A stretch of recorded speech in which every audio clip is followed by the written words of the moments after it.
ये कंपनी क्या धंधा कर रही है, ये टूथपेस्ट बेच रही है और टीवी पे जाहिरात आता है उसका, और टीवी पे जाहिरात में कहते हैं कि कॉलगेट बेस्ट क्वालिटी पेस्ट है, इससे सांसों की बदबू दूर होती है, दांतों की सड़न दूर होती है, इसमें कैल्शियम मिलाया हुआ है, इसमें फास्फोरस भी है, वगैरह वगैरह, ऐसे जाहिरात आती है। एक बार कॉलगेट कंपनी को मैंने पत्र लिखा और पूछा कि आपके टूथपेस्ट में कैल्शियम कैसे मिलाते हैं, तो उसके अधिकारी ने कहा कि हम कैल्शियम मिलाते नहीं है, हम तो एक ऐसी वस्तु से कॉलगेट बनाते हैं जिसमें कैल्शियम होता। तो मैंने पूछा वो वस्तु क्या है, तो उन्होंने कहा वो वस्तु है डूकर की हड्डी, सुअर की हड्डी, पिग बोन्स। मैंने उनको पूछा ये डूकर की हड्डियां कहां से लाते हैं, तो उन्होंने कहा भारत में बहुत मिलती है।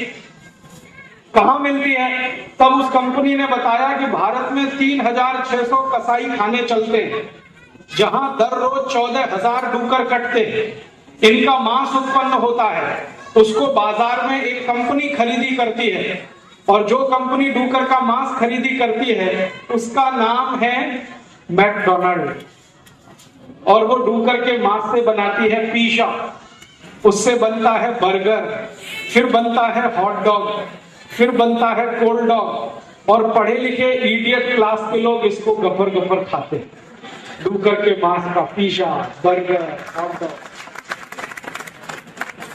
आप ध्यान देना, सुशिक्षित नागरिक ही पिज़्ज़ा खाता है, अशिक्षित नागरिक नहीं खाता, वो ज्वारी की भाकरी खाता, वो पिज़्ज़ा और बर्गर खाता है डूकर के मांस का बनाया हुआ। फिर कहता गर्व से कहो हम हिंदू हैं, डूकर का मांस खा के कहता हिंदू है।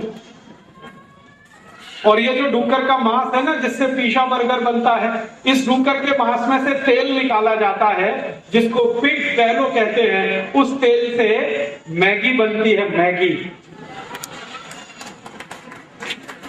और भारत में बहुत सारे बच्चे अपनी आई को कहते हैं मम्मी मम्मी भूख लगी, मम्मी कहती है बस 2 मिनट मैगी।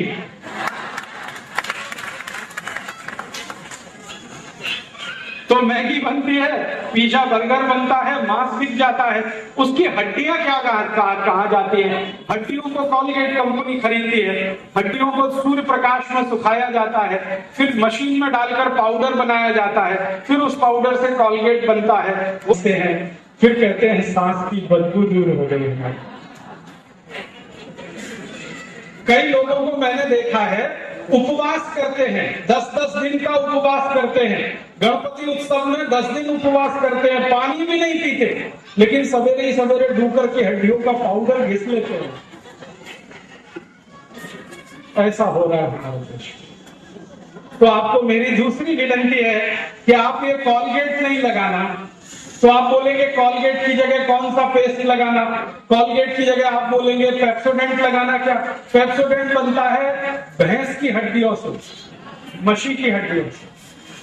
तो आप बोलेंगे क्लोजअप लगाना, क्लोजअप बनता है गाय की हड्डियों से। तो आप बोलेंगे कौन सा पेस्ट लगाना, मेरी बात माने तो कोई पेस्ट मत लगाना, आप लिमड़ा के दातन से, नीम के दातन से दांत साफ करना, कड़ू नीम की काढ़ी, tax free, cost free, side effect नहीं है, एक्सपायरी डेट कुछ भी नहीं है, गांव गांव गली गली कड़ू नीम की काढ़ी मिलती है, उससे दांत घिसना तो दांत मजबूत होंगे, पैसे बचेंगे और मुनाफा शेतकरी समाज को मिलेगा। 50 लाख शेतकरी नागरिकों को काढ़ी बेचने का रोजगार मिल जाए। आप कभी मुंबई जाते हैं?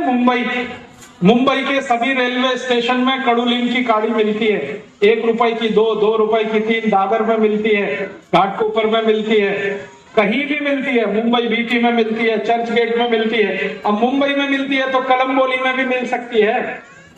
कैसे मिलेगी? आप डिमांड करो तो सप्लाई आएगी। अर्थशास्त्र का एक नियम है कि मांग करो तो पूर्ति होगी।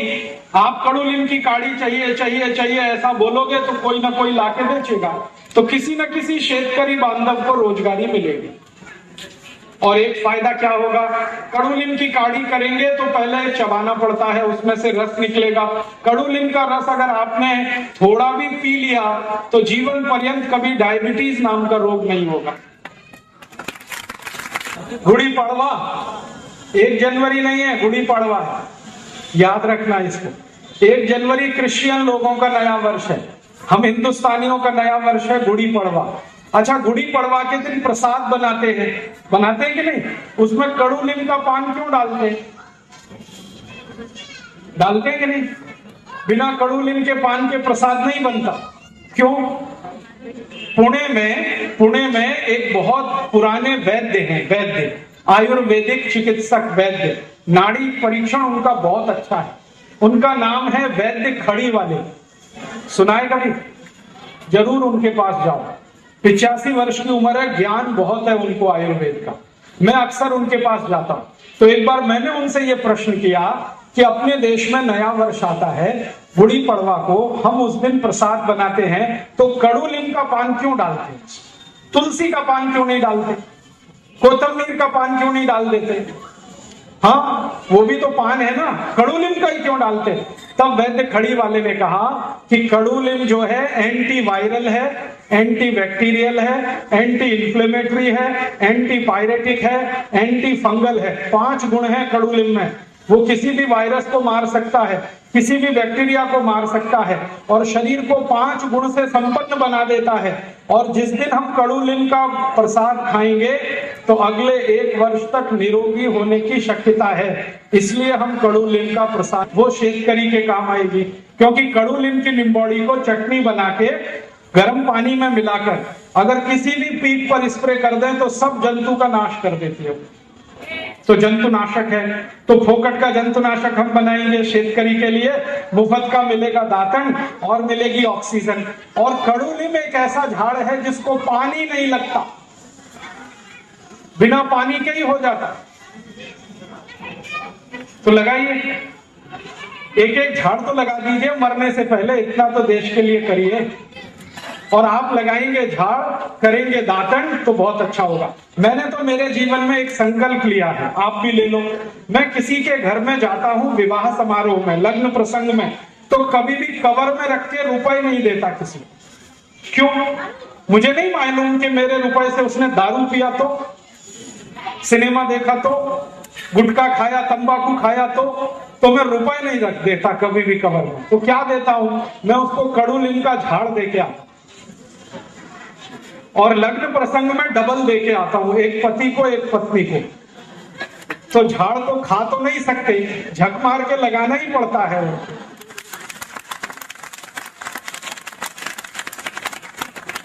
तो 2 झाड़ तो लगे। और कोई लोग कहते हैं राजीव भाई हमारे घर में झाड़ लगाने को जगह नहीं है, तो पड़ोसी के घर में लगा दो, डबल फायदा, उसको भी मिलेगा आपको भी मिलेगा। तो झाड़ लगाओ। मैंने एक दिन सोचा 10 कोटि विद्यार्थी दर वर्ष एक झाड़ लगाएं, 10 कोटि झाड़ देश में हर वर्ष लगें, तो 5-7 वर्ष में पर्यावरण के दूषण की समस्या जड़ से समाप्त हो जाएगी। कार्बन डाइऑक्साइड कम हो जाएगा, ऑक्सीजन बढ़ जाएगा, तो बारिश का पानी भी ज्यादा मिलेगा, तो शेतकरी को फिर फायदा मिलेगा। ठीक है, तो कॉलगेट बंद, कड़ू का दातन शुरू।